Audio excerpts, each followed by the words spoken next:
আসসালামু আলাইকুম। ডেইলি প্রবাসী নিউজে আপনাকে স্বাগতম। সুপ্রিয় দর্শক, দেশ এবং প্রবাস যে যেখান থেকে যুক্ত হয়েছেন আপনাদের সবাইকে জানাচ্ছি আন্তরিক শুভেচ্ছা। সুপ্রিয় দর্শক, আজকের খবরে আলোচনা থাকছে সৌদি আরবে বন্দিদশা থেকে দেশে ফিরেছে সিলেটের ৩ ভাই।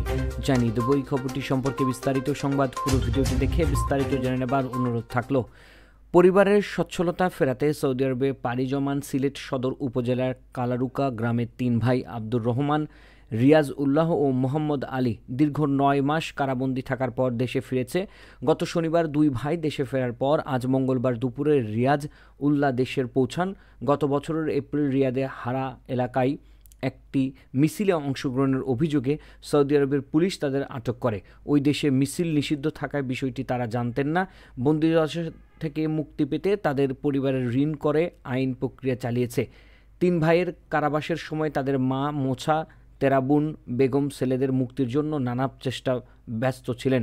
ছেলেদের দেশে ফেরার খবরে তিনি স্বস্তি প্রকাশ করলেও পরিবারের ঋণের বোঝা তাকে চিন্তিত করেছে। ৩ ভাই দেশে ফেরায় পরিবারের কিছুটা শান্তি ফিরেছে।